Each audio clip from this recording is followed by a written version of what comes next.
This is worth the price of admission, I promise. Yes, it is. Okay, so we're looking at a global picture with thermography, is what I was saying, a global picture. And whereas many people come in, they feel ill, the lab tests don't show that. As we were explaining, lab normals keep getting wider and wider and wider and they truly are tested on sick people. And where the optimum norms would be here, the lab norms are here. And a lot of the other types of tests aren't really functional tests. They're structural tests, right? MRIs and scopes and scans and things like that. They test for structure. What kind of functional tests do we have? Well, we have some laboratory functional tests, but CRT is a very unique functional test of at least about 20 organs, glands, and tissues. And so we're trying to find the interconnectedness of these types of organs. And so we want to uncover the background disturbances more completely and how the physiological milieu functions and can be assisted. I'm not going to go too much into the history of thermal diagnostics because that you can get that later on. So I'll try to get into how it works and what's important about it. But just to know that heat physiology has been studied for a very, very long time. And just like the ancients used to put mud on the body and look for where it dried out, and this would give them information about where the disturbance is, that that's where the heat is. In Chinese medicine, we talk a lot about heat and a heat pathogen. And so they'll talk about liver heat or lung heat or intestinal heat. And of course, heat, we could say it translates to inflammation, but it's a pathogen. So we always follow the heat. This gives us a little bit of history of thermoregulation, starting back in 1954. And, but actually before this, there was the government used thermal imaging to track the night movements of troops.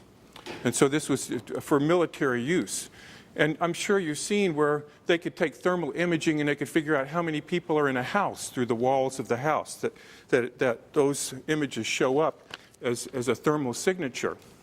So thermal imaging is also was developed early on, and then later on contact thermography became more important. Well, there's a difference. A thermal image is just basically a snapshot in time, a picture of the body. And so you'll see it in colors. It'll be like blue for cold and red for hot. And so you're looking at that diagnostic to try to determine basically the symmetry of the body. Is the left side the same as the right side or not? But with contact thermography, we're actually physically measuring the body with a probe. Now, there's several types of machines out there now. ITEM certainly isn't the only one. There's the Alpha system and other systems. And they're all very good. Really, they're all very good. There's, some differences in the way that they work. But basically, the interpretation's the same. So no matter what machine you have, you can interpret it in the same way.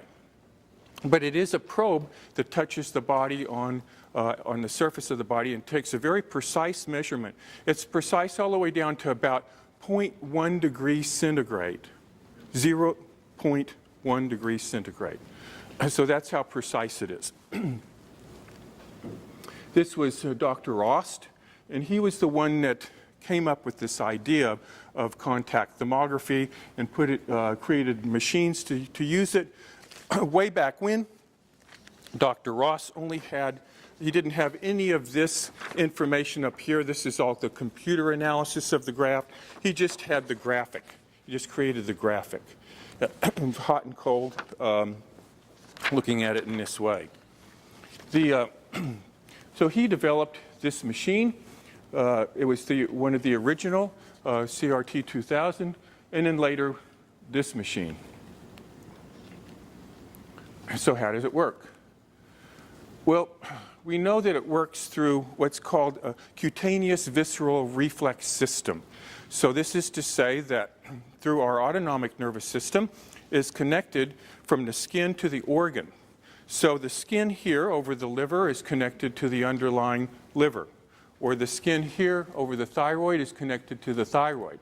So by measuring the temperature and the temperature change, it gives us information about the functionality of the underlying organ, gland, or tissue. Same thing with the mamma, or same thing with the teeth. So we're measuring about 116 different points. And so this is why we call it a cutaneous visceral reflex arch. And so this is the phenomena, is that first, I'm going to move along here. The body can be kind of sliced into sections, but different sections indicate different organs. So the sections in here is for the pancreas, over here is for the liver. And so they figured out exactly where on the body is the best place to measure to assess the functionality of that organ. So the regulation of the heat distributed inside the body is performed by a multitude of organs, glands, and neurological components in response to the environment. Most body heat is generated in the deep organs, especially the liver, the brain, the heart, and in the skeletal muscles. So at the core level, we're very warm, but outside we're very cold. Now, what happens when we get cold? Well, the body shunts blood into its core, but it also shunts blood to the brain. So blood goes up to the brain. So the brain actually, and the structures in the head initially heat up if you get cold. Now, and whereas the body sort of usually cools down over time. But if the organ is disturbed, like if a liver is not functioning well, it needs circulation. Because it's disturbed, it's sick. And so it's not going to cool down. And this is the mechanism by way it works, is that we're looking at organs, do they cool down or not, if given a cold challenge? Does the brain heat up or not? And so this gives us the information that we could see. It's not static, it's a dynamic flux. So the idea is that we measure the points, and then we expose the person to a cold challenge. Okay, thank you. Thanks for running around. And we expose the person to a cold challenge, and then we measure the points again after 10 minutes. And this gives us the graphic of what we're looking at, the first measurement and the second measurement. We know how it should behave. We know how the thermoregulation should behave. In the body, it should cool down. In the head, it should warm up. These are just some ideas of body core temperature decline in young humans, the nocturnal rise of hypothermic hormone melatonin generates 40 to 50% of the circadian core body temperature decline. And this is what I believe Dixon Tom was talking about today, how melatonin actually causes a decline or a drop in the temperature of the body.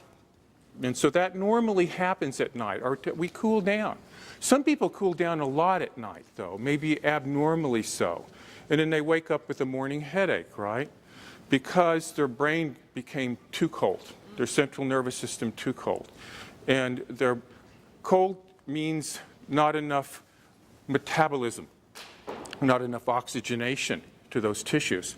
So some people that wake up with morning headaches, we start to suspect that maybe they've had too much of a cool down at night and that something is abnormal within their thermoregulation. But it is controlled by melatonin. So these are the areas in which we measure. We have 6 standard areas and 6 dental or jaw areas, and we have the mamma, both right and the left. It is a 30-minute examination that involves contact of skin temperature with a probe over 119 different points. So here are the points, and you can get this chart from me if you want to email me. I could send you a chart of where the points are. I'll email you back a chart. They have some very nice ones too, some full charts that you could put on the wall, which are new and interesting. This is an older chart, and But these are the 119 different points. I don't have a pointer, but you could see we have the area 1, which is the body, all of the body. And so we have the brain points, the throat points, chest points, upper abdomen, lower abdomen, back. And then we also have the jaw points and the breast points. So first reading consists of 119 measurements as the patient progressively undresses, except for the underwear. And then they, after a 10-minute wait without clothing to expose the body to a cool temperature, the second reading, the technician goes back and measures those same exact points. So this is what I was saying. You have a drop from lateral to medial. And so the core temperature is becomes cooler from that, but you actually have a vertical drop too from cranial to caudal, so the brain actually warms up. So it's important to understand that, because the brain and the head structure should warm up, and the thyroid should warm up too, the thyroid. The rest of them should all cool down. The dental should warm up because it's in the head. So anything in the head should warm up after a cool challenge. Anything in the body should cool down except for the thyroid. So you have these. This is again the visceral cutaneous reflex system, before stimulus and then after stimulus. So you can see there's a drop here before and after. This is the first measurement, and this is the second measurement. From hot to cold, from hot to cold, from hot to cold, from hot to cold. In this way, this is a normal temperature drop. So that's what you'll be seeing. Now we have, actually it shows 4, but there's really 5 different physiological responses. There's 5 categories instead of 4. We have a paradoxical category too. But the normal category is it should cool down from 0.05 to 1 degree centigrade. That is the normal cool down, the normal regulation. Rigid regulation means there's no change, really. Essentially, it's from 0 to maybe 0.2 degrees centigrade. Hyporegulation is from about 0.2 to 0.5. Hyperregulation means it cools down a lot, over 1 degree centigrade. Sometimes you'll see cool downs even 2 degrees centigrade. It's always better to hyperregulate than it is to hypo or not regulate at all. Okay? So even though this is an abnormal response, they call hyperregulation allergic toxic response. It's better to regulate than to not regulate. But then we have paradoxical regulation, which is it's going in the opposite direction of what's expected. It's like if in the head it cools down when it should warm up, or in the body it warms up if it should cool down. So these are the responses. Here we have this is the normal response of a cool down, and this is rigid. See, it's not changing at all. This is hypo. It's only changing a little bit, and this is hyperregulation, where it's changing a lot. It's really cooling down a lot. And this is paradoxical, where it goes from cold to hot. Okay? So again, these are the normal physiological reactions for the head, dental, and thyroid. It is first to warm up, then to cool down. So it initially warms up. So that's why we do it for 10 minutes, and then we immediately measure that. Now, if you wait too long, eventually that's going to cool down. So the timing is important for this type of measurement. So the expected reaction after the cooling stimulus is that we apply the temperature is increased about 0.3 degrees centigrade. In other regions of the body, the normal reaction of the temperature is decreased of about 0.5 to 1 degree. In rigid reactions, it's actually unchanged. So we call it rigid. Some people call it fixed, a fixed regulation or a rigid regulation. And this indicates that there's a blockage or a disturbance, that the underlying organ, gland, or tissue isn't functioning, that there's no functionality there, that's not working, it's not regulating, something's wrong. And then we have the hyperreaction.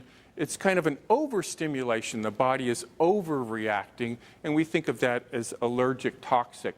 And this is typical of patients that are very allergenic or have a hyperimmune system or even autoimmune type of problem. Hyperregulation in a reaction profile documents an activation condition, and though it's not optimum, it generally demonstrates a potent, intact regulatory mechanism. Again, it's better to regulate, even if it's hyperregulation, than not to regulate at all. So paradoxical reaction occurs when the measurement of the point after the cooling is opposite of what is expected. Paradoxical reactions usually indicate disease processes, particularly inflammation. That's how most people read paradoxical regulation, as inflammation. So if you have paradoxical liver, it's an inflamed liver. Or a paradoxical breast point, there's definitely something going on there that's not good in the breast. So it could be a cancerous terrain. So in this, we have what's called the summary regions, and this is the up above here, there's a computer analysis of the graph, and these give a summary of what's paradoxical, what's rigid, what's hypo, and so here we have it, that this is the light blue, generally means that it is hyper-regulating. The dark blue means that it's normal regulating. This light pink means that it's hypo-regulating. The dark pink means that it's fixed or rigid. And the orange means that it's paradoxical. And this gives the percentage in a certain zone of what's going on. So this is, for example, the head zone. So this is a summary region. So we have these summary regions that sometimes are helpful.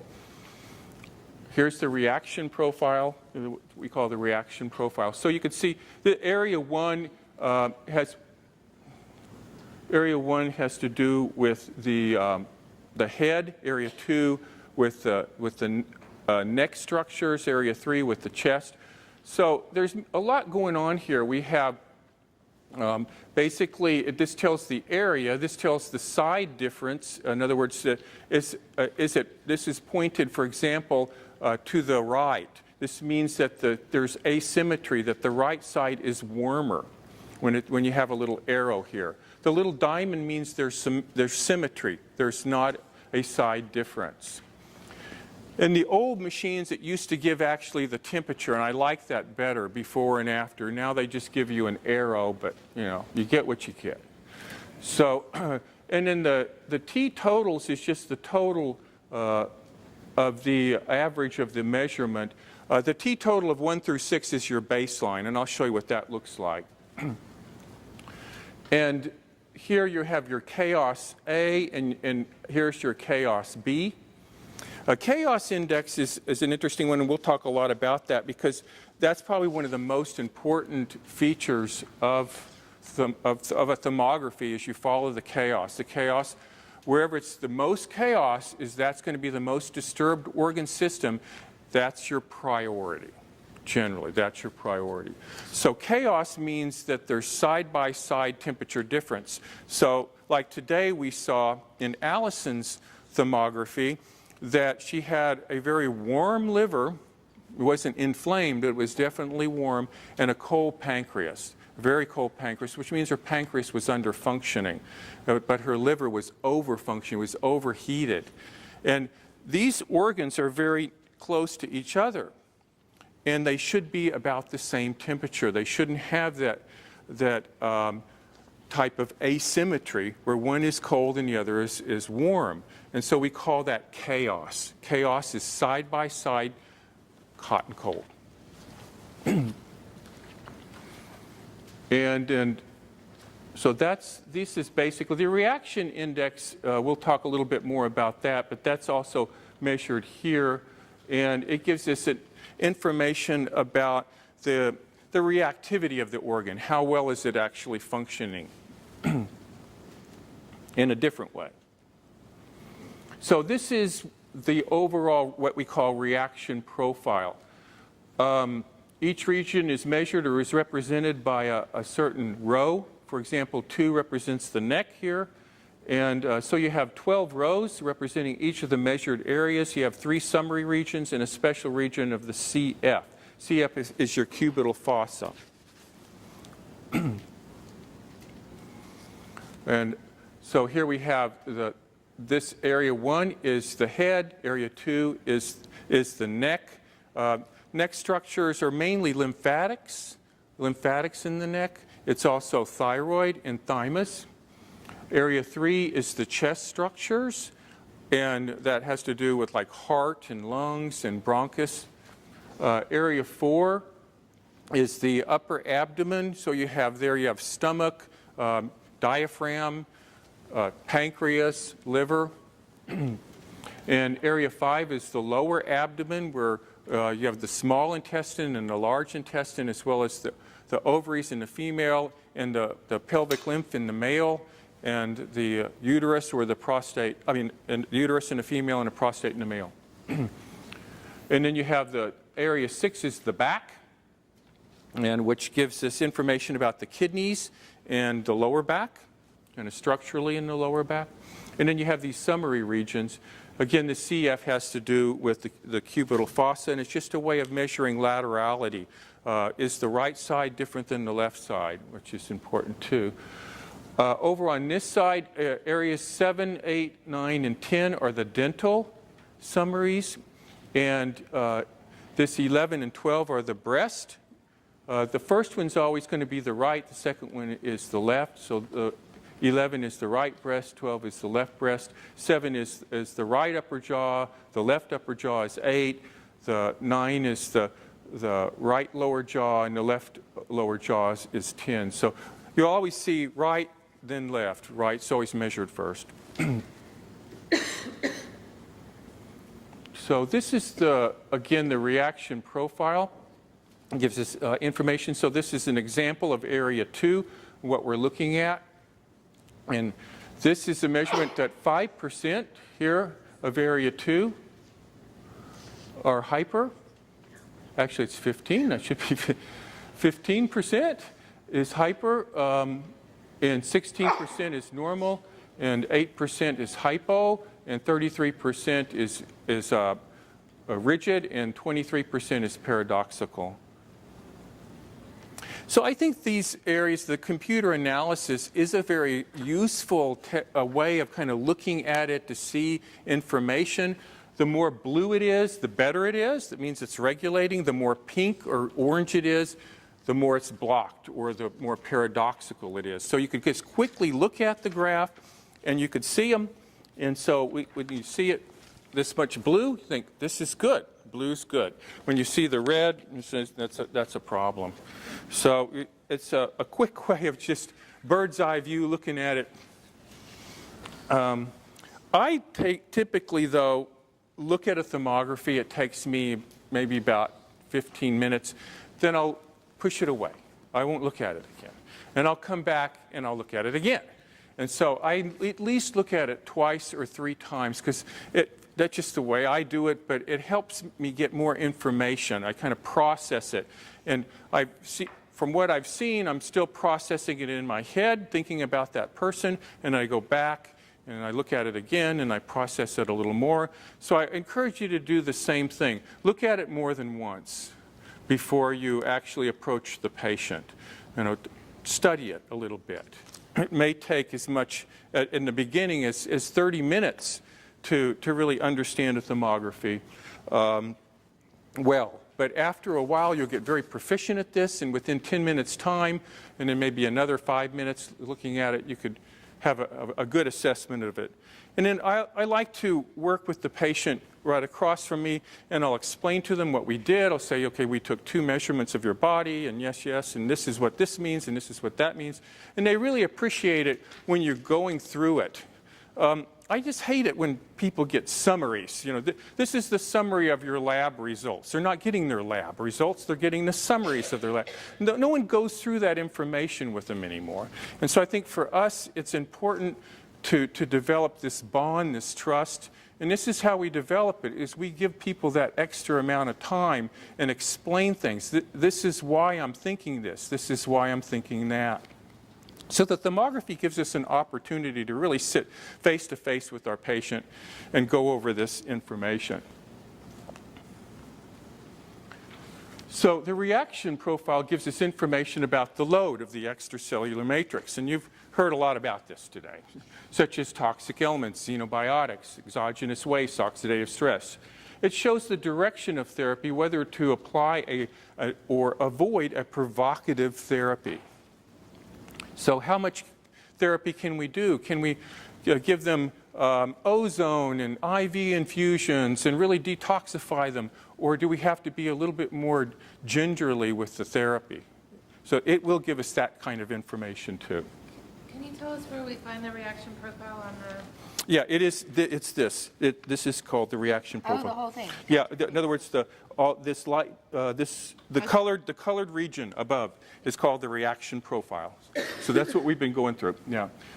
So we have now ways of kind of quickly summarizing it is we circle if the sum of the paradox plus rigid plus hypo percentages are over 35%. Let's see if I have an example of that. Yeah. So here, the rigid and paradoxical here, the rigid is 43%. So that's way over 35%. So I circle that. And this area is 54% rigid and 38% paradoxical. So that's way over 35% if you add those together. So I circle that. And anything that is more than 35%, I'll circle it. And so that's the first circle. There's going to be 3 circles that you're going to use to give yourself information about what's the priority or not. Okay, side temperature difference. This is always really important. Things should be symmetric. The right should look pretty much like the left, particularly in the breast or the chest. But all of your paired organs, like your kidneys, should be about the same. The lymphatics should be looking the same, so the right compared to the left. Even in infrared thermography, this is what they assess, the right side compared to the left. So this little diamond or the arrow points to the direction of the symmetry, of the asymmetry. So here it's pointed to the right, which means the right side is warmer. If the arrow was pointed the other way, it would mean the left side is warmer. So whichever way it points, it means that side is warmer. So the direction of the arrow points to the side, left or right, with a higher temperature. This is the side that should be further evaluated. Always follow the heat. Always follow the heat. If there's a temperature difference in A but not a temperature difference in B, the region is of decreased concern because there's been compensation. In other words, the second measurement, if it's pretty much normal again, if the symmetry is better, then I'm not so worried about it. But if it's still asymmetric, then I'm more concerned about it. So you really have to look at both. Here we see in this one that both the A, this is A, temperature A, and B, temperature B, are pointed to the right. So I'm more concerned about that. This is a chest temperature, and it's pointing that the right side of the chest is warmer. It's telling us also that there's about 14% rigid regulation and 14% paradoxical regulation. And this temperature, this measurement here, this 8, is a very high chaos index. And so that's a concern. So physiologically, we expect temperatures of the body to be symmetrical. That is, right side and left side should be almost identical. And side differences of both first and second readings are marked by the thermogram and these colored columns. So I'm going to belabor this, but again, if both of them are asymmetric, if the A and B, then there's more concern. So temperature difference shows the side with the first priority. Always follow the heat. Structure and functional imbalances of the body require corrective symmetrization. In other words, the body's always trying to compensate for an imbalance in temperature. So if the right side is warmer, that takes energy away from the body. It's trying to compensate in some way for this, for the heat that's there, for the inflammation that's there. So we're wanting to balance that, right? We're wanting to balance the symmetry. So you have, these are the areas that you could develop symmetry. You could have cranial symmetry, like in the brain. So there's actually 3 areas of the brain that are measured from right to left. So there's 6 points all total. And you also have the sinuses in the head. And so you're looking for symmetry in the sinuses. Symmetry in the mastoid is a very important part of symmetry because it gives information about the structure of the neck as well as the sacrum. So I'm always looking at mastoid and sacrum to assess structural integrity, if the person's spine is out of a line or something like this. Chest asymmetry, right should look like left. And that also gives us information a little bit about the breast, too. So it's another way of kind of a checkpoint for assessing the breast as you're looking at the chest. And breast asymmetry, of course, the sacral pelvic asymmetry, and there's the dental asymmetry as well that you're looking at. So the basis of harmony is balanced symmetry. I talked about how it requires energy to compensate. So the less energy required to achieve a balanced state of symmetry, the less energy consumed and the more free energy available. Oh, did you want to? Sorry. That was a good one. Thank you. Okay. This is a thermal image. And so we're seeing that we have nice symmetry here, but here we don't in a thermal image. In the thermography, in the contact thermography, you have to look and see what the temperature is physically. I think contact thermography, of course, is much more precise than thermal imaging. And it gives you information about the regulation of the body, which thermal imaging sort of does, but not so much. And so, I think they're both very good diagnostics. I'm not saying that the contact thermography is necessarily better. They're like apples and oranges, and both of them are good. And some women like to check their breast with both. They like to do a thermal image of their breast as well as a contact thermography. But of course, I prefer contact thermography. I get a lot more information from it than just thermal imaging.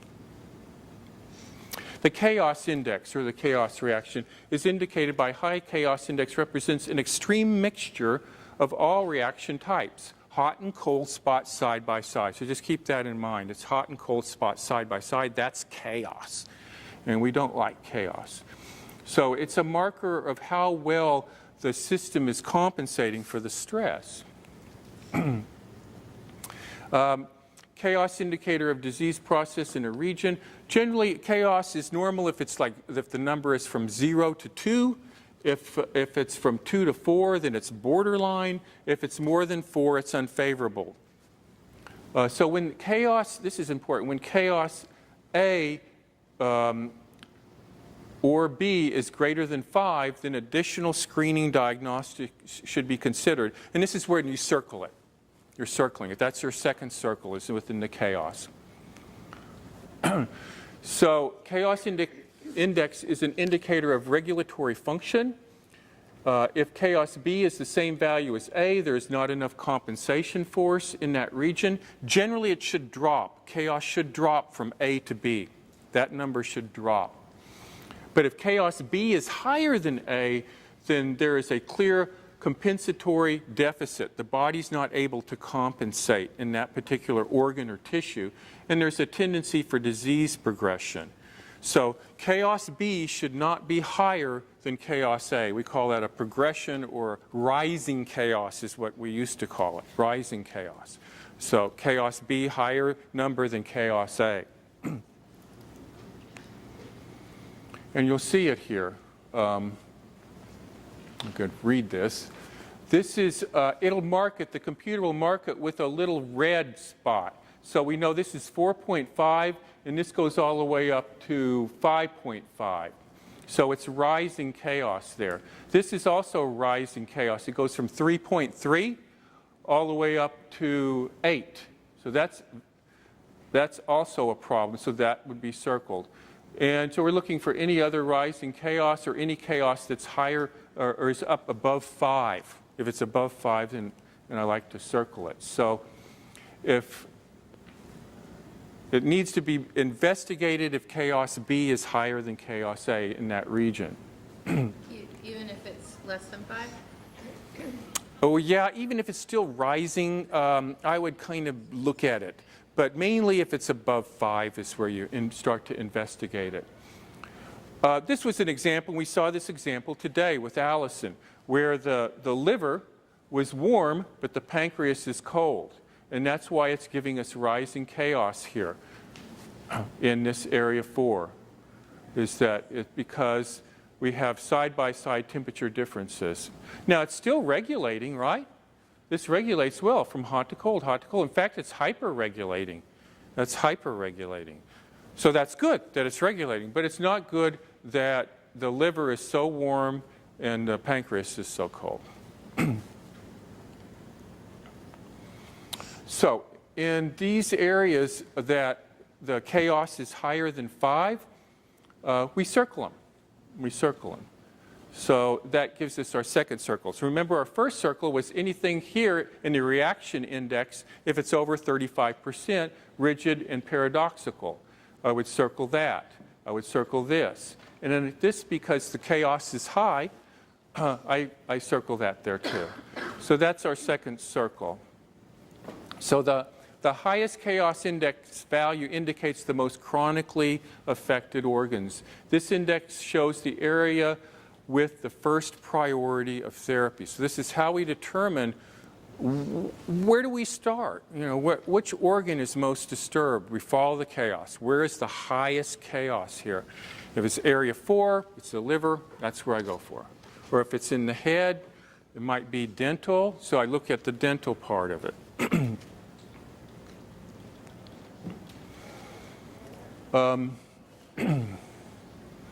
This just again explains what chaos stands for. Chaos A is the system in rest. This is right before the cool challenge. Chaos B is it compensating or not? Following a stress, following a cool challenge. Chaos A, if it's greater than chaos B, that's normal. But if it's equal and there's no compensation, that's a little bit of a trouble. They shouldn't be the same high number. And if it's, this is the worst, if chaos B is higher than chaos A, there's decompensation. What about low chaos?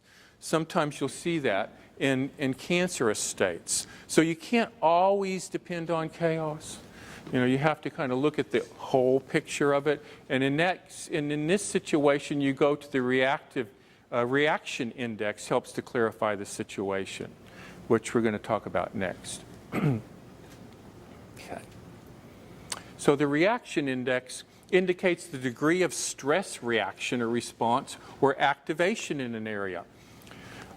Reaction index greater than 3.5 generally indicates a higher activity of metabolism and potential inflammation.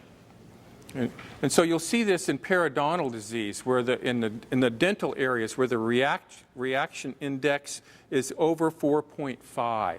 That generally means periodontal disease. You'll see it in the lung a lot of times with asthmatics. So basically, a reaction index greater than 3.5 is what we're looking for. That is a little bit high. If it's low, then generally it means a toxic stress or potential degeneration, actually. So it shouldn't be real low either. It's going to be low if the person has hyperregulation. Hyperregulation, the reaction index will be low. I know this gets a little confusing, and it takes a while. For me, it took me several conferences, just thermography conferences, where you go and you spend the whole day there learning this stuff. Here I'm giving it to you in an hour and a half. Good luck. But it does take a while. But I just want to give you an overview of this, and so don't feel daunted. You'll get it. I promise. You'll get it. So the reaction index allows a quick analysis in regards to warming, which is inflammation if it's high, or unusual cooling if it's allergic toxic. It makes possible a thermographic differentiation between acute, subacute, or chronic diseases. And so here we have the scales of the reaction index.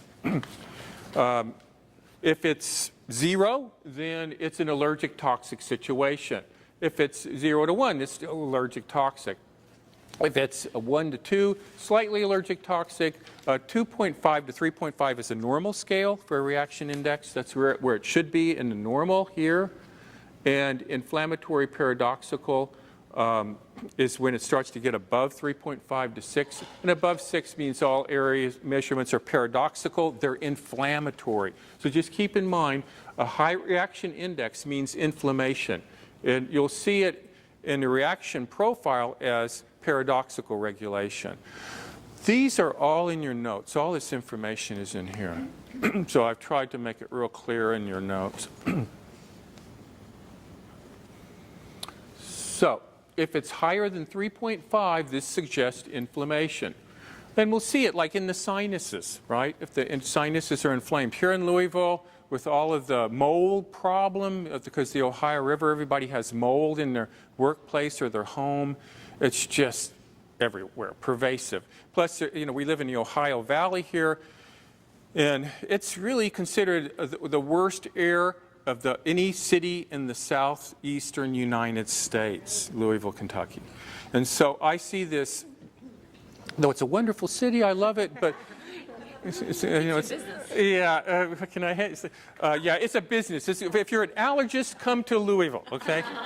It's because everyone has allergy problems and sinus problems, so I see this a lot. I see this inflammation in sinus areas where the reaction index is high. I mentioned if it's in the jaw, if it's greater than 4.5, that indicates periodontal disease. So we circle it if it's less than 1 or if it's greater than 3.5. So here we'll be circling it. This is the reaction index here and over here. And so this is, what is that? I can't read it. 4.2, 3.8, 4.1. All of these are greater than 3.5, see? So we have greater than 3.5 in the dental area, which means generally inflammation in the jaw. Periodontal, or it could be something else. Yes? Do you know what those are based on? So would it be considered in a, whatever, above 3.5 if like what is that based on if you're looking at the temperature measures? Is it looking at a percentage difference between them? I'm not sure how the computer actually figures that. I just know it's in relationship to if it's paradoxical regulation, where it's going in the opposite direction. If it's heating up, then it's inflammation, and your reactive index would be high. Or if it's hyperregulation, if it's regulating too much, which is good, it's better than paradoxical, then the number is going to be low. So that's what it's based off. It's based off of the regulation profile. So again, this is our 3-point evaluation. We have 3 different circles.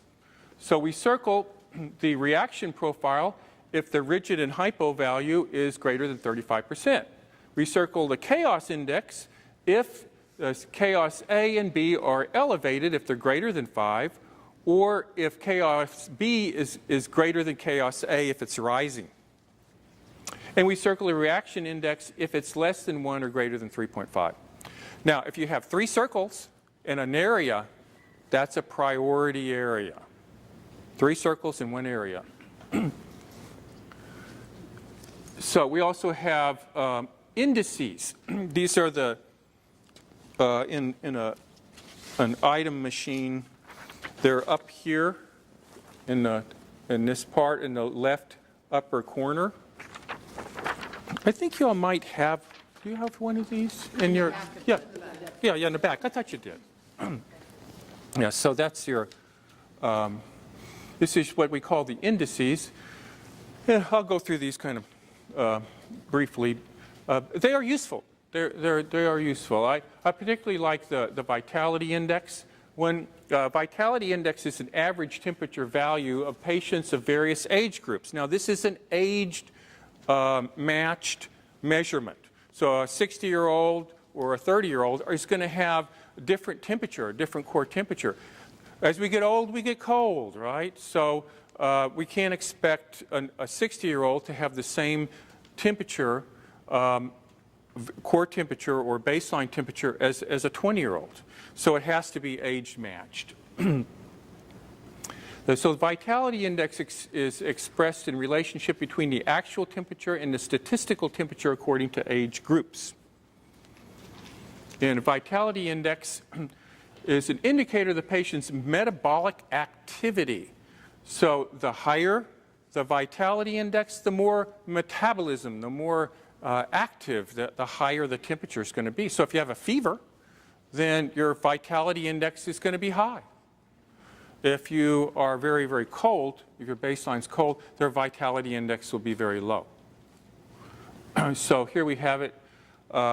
Anything over 3.8 is considered to be excessive metabolic activity.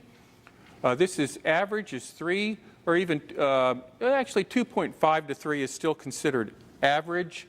But anything less than from like 2 or 2.5 to 3.8 is considered to be kind of normal range, just depending. But anything above 3.8, again, is excessive. Anything below 2 is low metabolic activity. I see people with vitality indexes of 1 all the time, that they're just cold. You know, they're so cold. And they're the ones that wear sweaters, you know, when in the summertime, right? And usually the first thing I'm going to look at is the thyroid. But as you have heard again and again and again, the thyroid is often secondary to the adrenal glands. So we want to assess the whole organ system. Why? Why are they so cold? Why is the baseline this way? Why is the vitality index so low? So this means their metabolism is slow. Again, here in Louisville, I see a lot of people that have low vitality indexes and they have trouble losing weight. You know, that they're just cold and that their metabolism isn't cranked up. They just have a very hard time with slow metabolism. So, where do you see them, like on a chart like this, where do you find the vitality index? Yeah, it's in the indices, VI. Okay, Got it? Thank you. Yeah, does everybody find it on their, yep, that's the vitality index. That's a useful one. So here we have a low vitality. Autoimmune disease, hypothyroidism, viral infections, depression, low metabolic activity. You'll see it in the elderly people that are just slowed down and they don't get around anymore. You know, they just like to sit around and watch TV or something like that, pet the cat. They're just not active.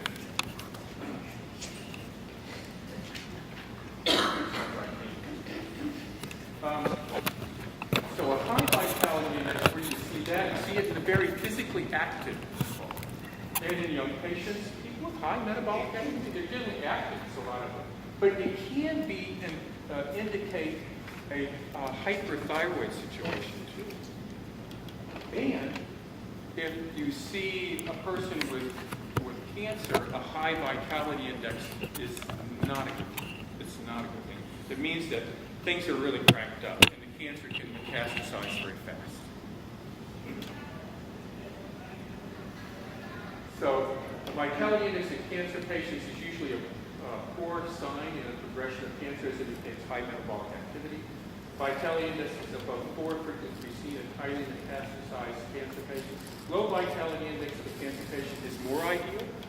Things are a little bit slowed down, or maybe even in remission. But that's a useful measurement. We also have an enteropathic index. This is an index of the intestinal integrity. So the stress of the intestines. Normal is 0 to 2.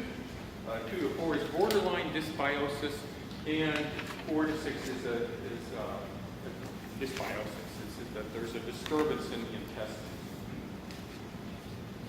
we have also a TI, a therapy index. This gives us information about how aggressive can we be with therapy. And it's 70, 11, usually it's normal levels. You could do most any type of therapy, IV infusions, ozone, full body hyperthermia, go for it, do it, whatever you have to necessarily do generally, within reason. But 2 to 16, that number means you'd have to take caution with invasive therapies. And 17 to 21, generally invasive therapies are not advisable. You have to be very careful with that person or you could put them into tilt.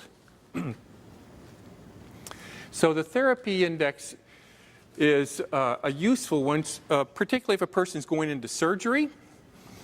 But also I like to do heart rate variability. Heart rate variability gives me information about their adaptive reserve and the functionality of their autonomic nervous system.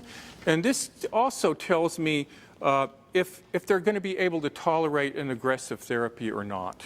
So the two together, heart rate variability and a CRT, can give you information about can they tolerate extractions right now? Can they tolerate an invasive surgery or another round of chemo or something like that, right?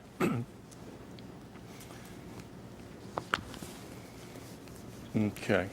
We next have a lymphatic index, and that just is what it says. It's how the status of the lymphatics, but it also kind of takes in a little bit of the immunity too. So actually, the computer is analyzing not only the lymphatic points, but the thymus point. The thymus point too. So it's all kind of grouped together. Normal is 0 to 2, 2 to 4 is reduced immune function and borderline lymphatic congestion. 4 to 6 is blocked immune response. So for example, in this patient that you have here, we see her lymphatic index is 5. So it's in a place where it shouldn't be. It's a blocked immune response or congested lymphatics. And I'll go through it, but you could see it up there on area 2 in the reaction profile. This area 2 here, that the pink is 38 and the orange is 46. So she has 46% paradoxical regulation. This means her lymphatic system is warming up when it should be cooling down. It's inflammatory. And she's got a lot of blocked regulation in her lymph.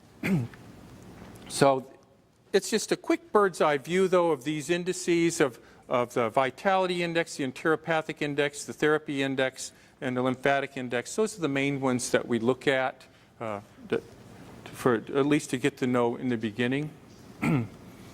We also have this dental focus index, or what they call the DI here. And if it's 1 to 2, there's no dental disturbance. If, rather, 0 to 1, no dental field disturbance. 1 to 2, dental segment indications. 2 to 4, moderately disturbed field or possible foci.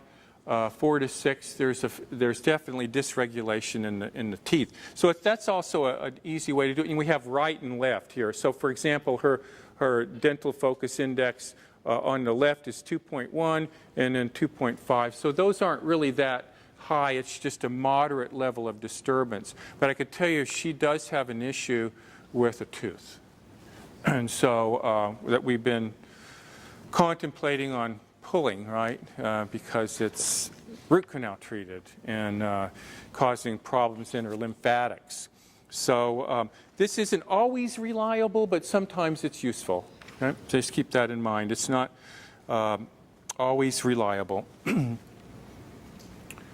Dental fields, what is that? A dental field? It could be scar tissue or dental material incompatibility. What that would mean is amalgam fillings that are blocking, like what we saw today in Allison. She just had one amalgam, but it was blocking the whole area, right? And it was, showing up in her electrodermal. It was showing up in her thermography. Tooth decay, periodontal gum disease, electrogalvanism. That's what she was showing you. She was doing galvanic resistance. And so she took the 2 probes and she touched the tooth, and it was discharging. And the length of time that was discharging was like amazing. It was, it just wouldn't stop, right? Normally it would like discharge, and that would be it. But there was a lot of galvanicity within that tooth. So that's causing an interference field to the brain. You know, this is like a battery in the mouth, and the brain is right next door. So it can interfere with the rhythms of the brain. The brain is electrical, and this is electrical. But it's also can cause a disturbance field in the meridian system of the body too. And I encourage you to get some of those Chinese meridian charts of dental body charts. They really are useful, and there's something to that, okay? It's not just wacky information from 2,000 years ago. There's something to it. Traumatic occlusion, cavitations, root canal treated teeth. These are all causes of dental interference fields. Okay, then going through it, doing pretty good with our time, kind of. The first thing we're looking at is the nasal root, and that's your RN here, your RN, your nasal root. Has everyone found that? It's right next to GL, which is your glabella. Your glabella is here, and that's the most consistent measurement. It's a baseline measurement. We measure the glabella because that is a point that stays pretty much consistent throughout your temperature regulation of your body. So it's a good baseline point. But next to it is the RN, and that's the nasal root. And this gives us information about the peripheral circulation, the sympathetic and parasympathetic nervous system. If the nasal root, if the first measurement is 2 degrees under baseline, this indicates a poor circulation. As you could see with her, it's about 1.5 degrees, the first measurement, the black measurement, under baseline. I don't know where you are. The RN, the nasal root. Root nasal. And how do you know it's 2.5? Well, this is a scale. Yeah. This is a scale. So you can see from baseline, her baseline is, look at T total of 1 through 6. Has everyone found that? The T total of 1 through 6? It says it's 33.2. That's her baseline. And if you look at it, 33.2. That's the baseline all the way across. Okay? Everyone found the baseline? No? Okay.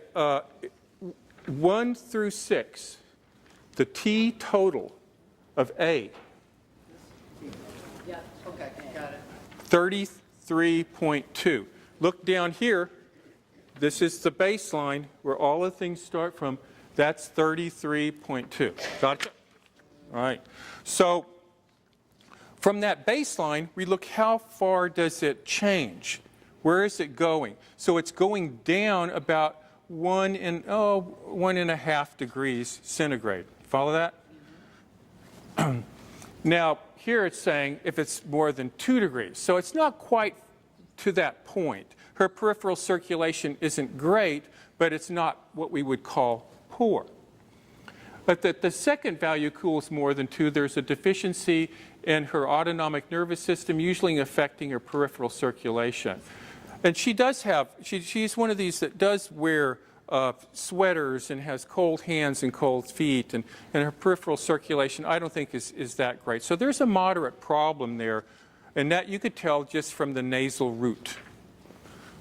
So if it cools down more than 2 degrees, then that's a problem with the peripheral circulation. And you might want to consider doing a heart rate variability to assess the autonomic nervous system. So here it is again. This is the glabella and the nasal root, and this is cooled down more than 2 degrees. Poor circulation. This is what we call the cubital fossa, and this is where we measure it at here, and that's the CF. So you have CF1 and CF2. CF1 is the right, and CF2 is the left. We're always measuring right first before left. And then we notice there's a cubital fossa here, 3 and 4 on the other end of it. And that's after That's the second measurement. In other words, we go through and we measure all the points one time, they cool down, and we go back and we measure all the points a second time. This is the second time we're measuring the cubital fossa. The cubital fossa gives us information about symmetry. They should look about the same. So we look for if they're not, we look for the side that's warmer. The warmer side is the most disturbed side. So always follow the heat. So if the right side is warmer, that means that it's going up, it's higher, then that's the side to be concerned about. If it's above baseline or if it's rigid or paradoxical. So here, this is the cubital fossa, and it's pointing to the left, meaning that the left side is warmer. So you see it here. The left side, which is 2, this is cubital fossa 1 is the right, and cubital fossa 2 is the left. The left is warmer, much warmer. Look how this is warmer than that, and the second measurement is warmer than that. So that's a disturbance. That's a symmetry in the cubital fossa. And generally, the warmer the temperatures at the cubital fossa, the poorer the prognosis, particularly when the values are above baseline. They really shouldn't be above baseline.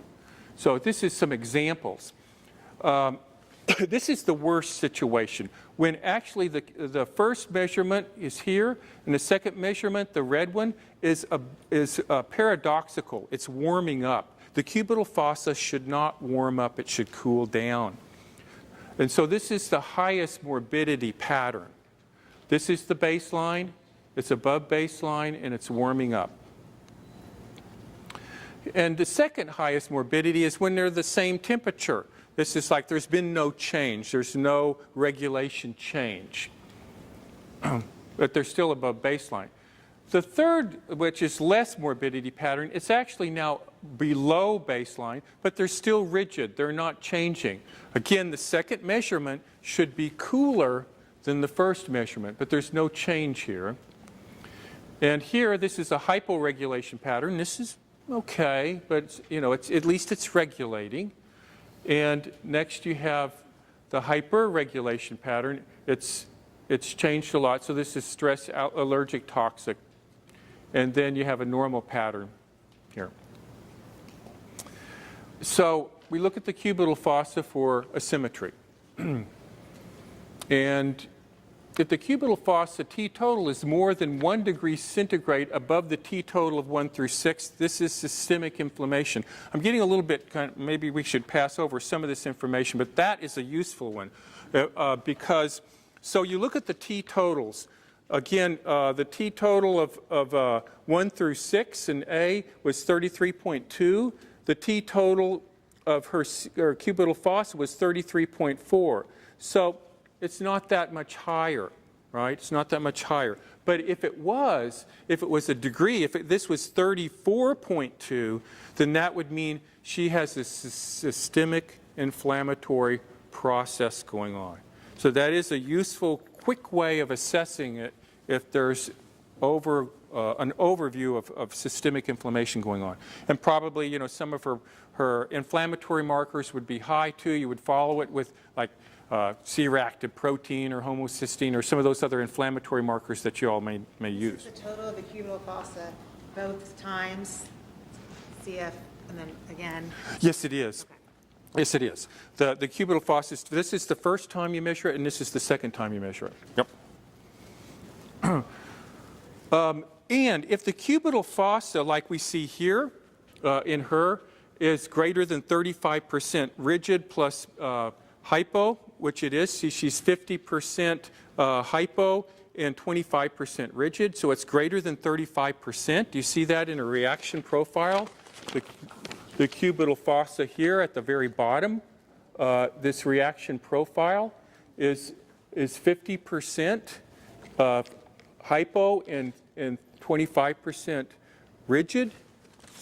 Toxic environmental exposure. So that is her. This is what she has here, is a toxic environmental situation. She's toxic. And a young woman, that it's not uncommon, right? I mean, you could get toxic as a child. And we also have head and neck regions. So These are all the different ones. We'll go through them. In the head, we have the glabella, which I mentioned is more of a reference point. You have the nasal root, which we talked about is information about peripheral circulation. The frontal sinus right, frontal sinus left, temple right, temple left. Your CP, which is another brain point, the mastoid point behind here. And each of these relate to different things in the brain, like the internal carotids or your CP, your brain and sinuses. And the mastoids, it could be a subluxation of the upper cervicals, but it also relates to the inner ear and brain. Your ethmoid sinuses or your L.C, and that's right and left in your maxillary sinuses. So those are all the measurements in the head. So do they warm up? They should warm up. Are they cooling down? Are they below baseline? They shouldn't be below baseline. Are they symmetrical? Now, these are the questions we ask. I thought that the second measurement should be cooler and not warming up. In the head, it warms up. Okay, thank you. In the body, it cools down. Thank you. In the thyroid, it warms up. Okay. Yeah, so those are the areas that warm up. Dental should warm up. I have something else. Let's see. This is an example of an ideal thermography. Hold on. And that will help you. I think I have some. Yeah, I do. I don't know if I have enough for everyone, but I have some. And you could look upon these if you want to just take some and pass around. This is an ideal thermography. And so it gives you an idea of here's that. And, whoops. There you go. Thank you. Here, if you could pass those around. Thank you. It gives you an idea of the directions that things should go. As you could see in the head, it should warm up. And in the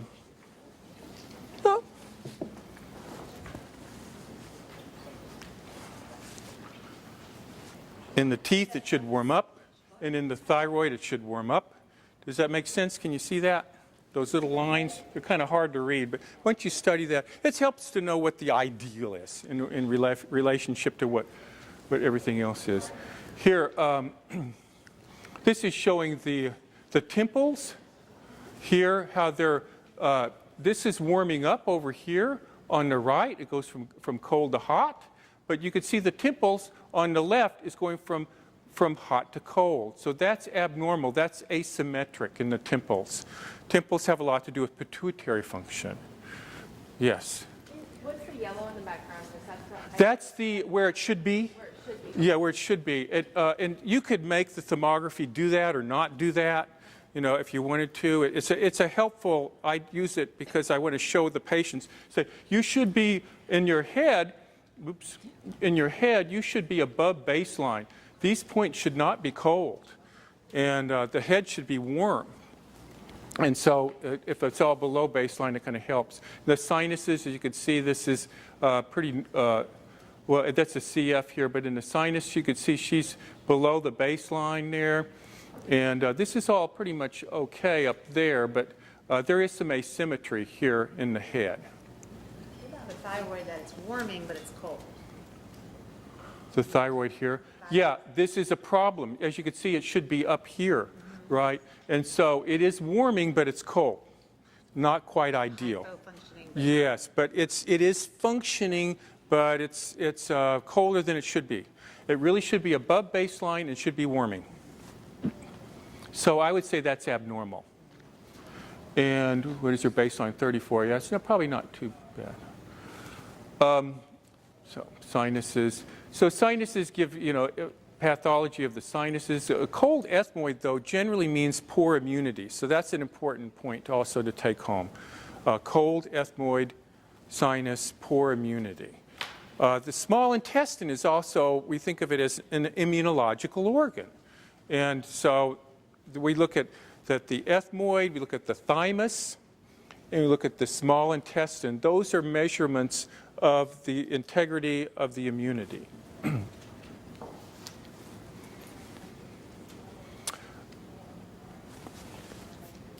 All right.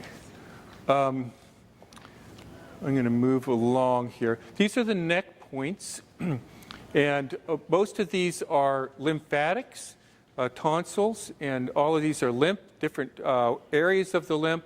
The inframandibular or the submandibular, the sternocleidomastoid, supraclavicular, infraclavicular, and the body lymph. But a lot of these people are blocked up in the lymph. You see that very, very commonly. And in Louisville, it's almost everybody's blocked up in the lymph. And as I said, they have all allergies and they're blocked in their lymph. Everyone, right? And so this is a priority usually in detoxification. We always have to address the lymph. Whether you do with lymphatic drainage, you get the person walking, some kind of engagement to promote lymphatic drainage, to promote lymphatic flow. I think a lot of it's just dehydration too, and poor mineral balance. But there's also other structures. You have the thyroid and in the thymus that are in the neck points. So that's all those. And tonsils, of course, can be caused by regulatory blocks. This is what I'm kind of referring to earlier, how the meridian system interconnects things. And so you have, this is the stomach meridian. So we have the maxillary sinus, we have the thyroid and the submandibular lymph. We also have the breast, and we have the stomach. So those are all on the same line, all on the same line. So when you see that pattern, there's a disturbance within those organs, those particular measurements are disturbed, they're not normal, you know that particular meridian is disturbed. So I'm going to move along and get to the mamma because this is probably most important. We're trying to end up here, finish up in 10 minutes.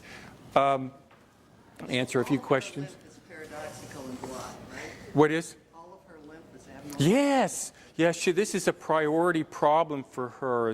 She's very paradoxically blocked in her lymph.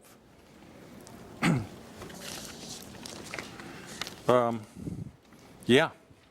So you could see her tonsils are paradoxical. Her submandibular lymph, her sternocleidomastoid lymph, all of that is blocked. It doesn't straighten itself out much. And her tonsil, her thyroid point is not really regulating there. It does regulate on the left side, but not on the right side. And her thymus is also paradoxical. So that whole area, and that's why you see it up in area 2 at the top, where you see as much as 48% paradoxical regulation and 38%. So this is a priority area for her. Is her lymph. Why is thymus that paradoxical?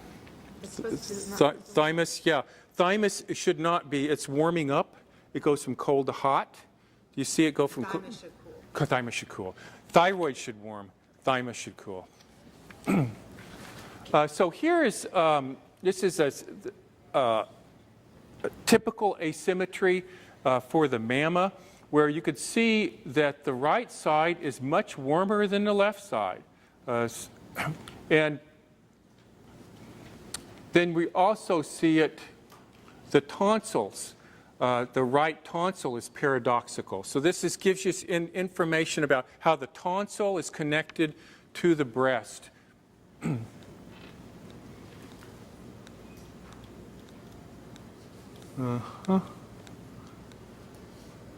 The chest and lower abdomen, these points, we have the sternum, the pectoris right and pectoris left. I love these points because they really give a lot of information about the breast, about breast health, and a lot of times way before you see it in the breast. Intercostal right and left, and the intercostal 4 is your cardiac point. That's your cardiac point. Of course, it should be symmetric. So if you have one side is warm and the other side is cold, like the left is warm, then that could be a sign that there's inflammation in the heart. If the sternum is ever rigid, that you should need to investigate it. The sternum should never be rigid. Notice that her sternum regulates quite well, but it should not be rigid.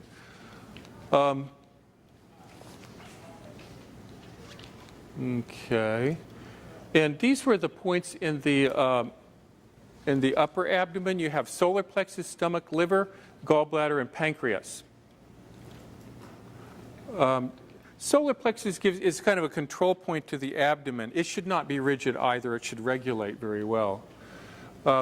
If you see that the stomach is cold, excessively cold, then this is a sign of mycosis or a fungal overgrowth. And particularly if it's the coldest measurement there in area 4. Sometimes this is accompanied by a reactive index of less than 1 in area 4. So it's a mycosis sign if the stomach is cold. If the stomach is blocked, then it just may not be functioning well. They may have a hydrochloric acid deficiency or some kind of functional deficiency within their stomach. If it's inflamed, then they could have an infection there. In other words, if it's paradoxical or inflamed, an infection. So we talked about the liver point, and this is where they're measured. And a lot of times you'll see gallbladder blocked, and usually this is a sign that the gallbladder is not functioning. Many people have gallbladder problems, and they need to have cleanses, right? Periodic cleanses to make sure that their bile ducts get freed up and that they're not developing sludge and stones in their gallbladder. I'm sure you all have your own recipes for this. I like to use certain Chinese herbs like Li Dan Pian is a really classic one, Li Dan Pian, Lidanpian. Also like to use Chunca piedra. That's another wonderful herb. It's Philanthus. And it's used not only in South America, but in China and India. But it's great for cleansing the gallbladder. There's other types of stones. But generally, you think of it, a cold one is an old one, and this is particularly important in relationship to any kind of measurement. If it's really, really cold, then it's probably been disturbed for a long time. So this is the lower abdomen point. You have small intestine, colon. Now, we have to have 6 points on the colon because it's a very large organ. So we have to measure this. This is 1, 2, 3, 4, 5, 6 in this way. And so it gives us an idea of different areas of the colon, the hepatic flexure, the splenic flexure, the ascending, descending. We also have appendix and uterus and ovaries. This is where they're measured at. Degenerative colon is one of the, or more measurement values of the large intestine is extremely warmer than the other. So it could be like 2 degrees warmer. So you have a spike in it. So it shouldn't be 1 point very warm and the rest of them normal. So that's the degenerative. This is a sign of a degenerative pattern. Notice how warm this is compared to that. So that's almost 2 degrees warmer. So that would be a degenerative pattern, like that. Okay. Of course, we look to the enteropathic index also for the functionality of the intestine. Food sensitivity, this is what we saw today in Allison. We saw food sensitivity, what we call a bridge. And this is when the small intestine point is, and the appendix point create a bridge. It looks like this. So you can see the small intestine point here, this intestine, is the coldest point, and the appendix point is the coldest point. So that, we call that a bridge pattern, and that indicates a food sensitivity pattern, which is quite common with people. So I'll see that pattern a lot. We also here have what we think of as a dysbiosis pattern. This is a fermentive dysbiosis. It's a descending stair steps, 1, 3, 5, and 2, 4, 6. Notice how 1 is warmer, 2 is colder, and 3 is colder, and 5 is even colder. So we think of that, that's a fermentive dysbiosis pattern. And you'll see that next. There's two different kinds. You have putrefactive dysbiosis and fermentive dysbiosis. If it ascends, then it's putrefactive. If it descends, then it's fermentive. You're going to see it more fermentive more often than putrefactive. Putrefactive generally means protein problems or parasitics, parasites. Fermentive generally means mycosis, yeast, just a disturbed microbiome there. Problems with carbohydrate metabolism, and whereas putrefactive generally means protein problems. Okay, let's move along here. Back points, we have in the back, we have the kidney and the sacroiliac areas. Again, these should be symmetric, so we're always looking for symmetry in the kidneys. And, all right. So rigid kidney regulation indicates there's an adequate fluid flow through the kidneys or a functional disturbance. If rigid, you should investigate the hydration status, electrolytes, toxic elements, excess, glucose, BUN, creatinine, GFR, or those kinds of things. So the kidney should not be rigid. So that would be an important priority point, because the kidneys are so important. You know, that in Chinese medicine they say you're as old as your kidneys. And so we always want to keep them functioning. An adrenal cortical maladaptation. This is an adrenal cortical maladaptation. Notice 3, 4, 5, and 6 are all very lit up in light blue. Light blue. So all areas 3, 4, 5, and 6 exhibit greater than 75% hyperregulation. Well, her 3 and 4 are only 57% and 66, or 57% in the first one, but the rest of them are over 75%. So I still see this as an adrenal cortical maladaptation. So she may have, you know, that cortisol swing, that her cortisol is not normal. And if you were to measure it, you probably would find it there. But this is a simple way to tell it in the thermography.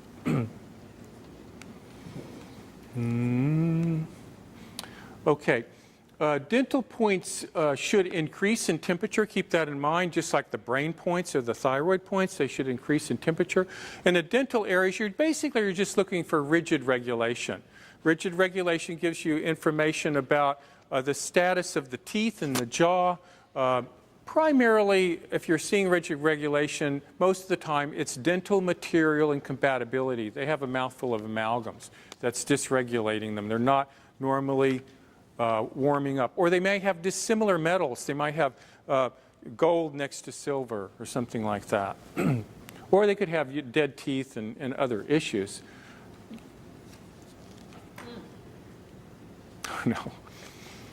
No. Okay. Whoops, mamma. So these are the mamma points. We go A, A1, B, B1. You can see how we do it. A, A1, B, B1. C, C1, D, D1, little a, little b, little c, little d, and then E's of the nipple. So we measure all those areas in order to make sure we get all of those quadrants. Size matters.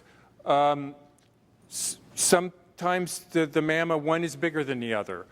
You see this, and so you have to take that into account. You have to ask the technician, is there a problem here? But generally, if larger mammas often hyperregulate better than smaller mammas, okay? So smaller mammas may have a tendency to be more rigid in their regulation. So this is our breast example, how we have a side temperature difference. And so you investigate the symmetry. There's different ways of doing it. You're looking for basically the hot spots in the mamma. She came to me because she was having trouble with her, that she was told that she had some problem in her breast. And so we looked at it. Notice the temperature, her temperature A, the T total of her temperature A in 11. in area 11, it's 34.1. Do you see, everyone see that? Area A, T total A, 34.1, and 12, 33.4. Okay, so we see that her right mamma is a little bit warmer than her left mamma, right? Now look at it over here on the other side of the B, 32.4 and 30.9. That's a little extreme. So in other words, it shouldn't be more than a degree temperature difference. And so her right side is definitely warmer than the left. It's a problem there. There's asymmetry. Oh, here. Let's go back. This is important. So is it rigid? Do we see any rigid spots? No, don't see any rigid spots. Do we see the asymmetry, is it greater than 7.7? Yes, it is. It's greater than 0.7. Is the chest asymmetric? No, the chest is not asymmetric. We see that little blue triangle in area 3, so the chest is not asymmetric. Is there a hot spot in the mamma? A hot spot would be this area, an area of the right mamma, area 11. We see B, little b. That's, both of those measurements are above baseline. Also, we see it in E. Both of those measurements are above baseline. Now, everything's regulating, but those are a little bit warm. So yes, there is a hot spot. Is the sternum rigid? No, her sternum regulates normally. Is there rising chaos in B, or is there a problem? Yes, she does have rising chaos. And nope, wait. 4 to 2 and 0. Yeah, in her left mamma, it's rising a little bit, but it's the right mamma I'm concerned about. And so these are also other helpful markers. Is over here as we have the the tonsils. Remember, they're on the same line, the same meridian line as the breast, and the stomach is on the same meridian as the breast, the liver, the dental, and contra ovary rigid. Sometimes if you see a disturbance in the right mamma, the left ovary will be disturbed. So there's what they call a contra ovary problem. And so we look at that here with her. We could see that the right mamma is warmer, but her left mamma is hyperregulating. So it's hard to say, but it isn't quite symmetric. Her ovaries aren't symmetric. Her OV1 and OV2 look very different. There's much more hyperregulation in OV2. So this is the way we assess breast. The breast really is from the asymmetry, from hot spots, from rigid regulation. We also look at the whole graphic and gives us enough information to say, yes, you should get a mammogram or get further testing. And so in this case, I would send her out to get further testing. All right. Well, I think we're a little over time. I hope I kind of gave you at least an overview of what you're looking at, and say it takes time to get this. If you study it, this little flyer will help you, and there are other materials. I hope that in the future we could have maybe a whole day of this for those that are interested in this, because we could really get deep into it. There's much more than this. And any question though that you might? Yes. What's the earliest stage of cancer that's typically? Well, they say that cancer could develop like 7 years before that you could see it structurally, and maybe even sooner than that. But usually it follows a trauma. You hear this. A person has a trauma, and then a few years after that, maybe 2 years, that kind of initiates some kind of process. But it may take a while for that process to develop. You'll see it in a thermography early, before you see it structurally. You'll see the temperature changes, or maybe rigid regulation or something like that in the breast particularly. Does scar tissue skew Well, you know, cysts and scar tissues can influence this. That's why it's important that the technician makes notes of such things. Like, oh yeah, she had a big scar, you know, around her abdomen or something like that. Because scars create foci. It's an interference field, and it could block the energy of the body. So that actually should be addressed in a therapeutic way. Scars, usually they're injected or in acupuncture or laser. Or just people treat scars in this way to free up the energy because the scars create problems. So they have their own issues, but they can affect the thermography too. Was there a no other question?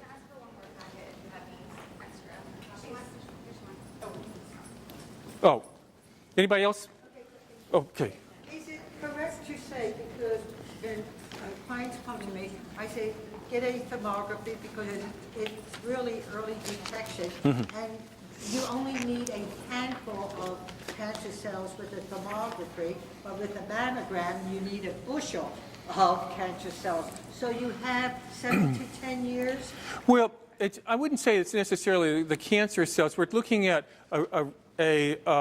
a pattern within the matrix, a pattern within the body that's changing. It's a disturbance field within the energy within the matrix of the body, that something's not quite right.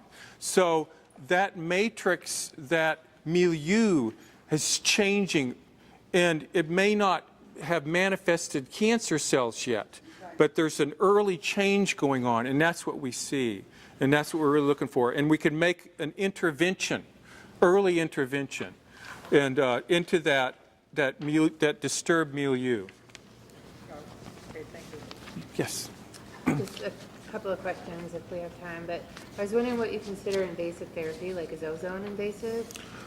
Well, I think IV ozone or that can be, just injecting a tooth. No. No, okay. No. Yeah, that's not. Or like a pocket, like a steam pocket? Extreme what? Steam. Oh, steam. No, steam or insufflation. Like rectal insufflation. Those kinds of things are not invasive. No. Okay. No. Yeah. IV ozone may be a little bit invasive, but it just depends. What they call needle zone. Yeah. All right. Well, thank you very much for your. Y'all get some rest. We'll do it again tomorrow.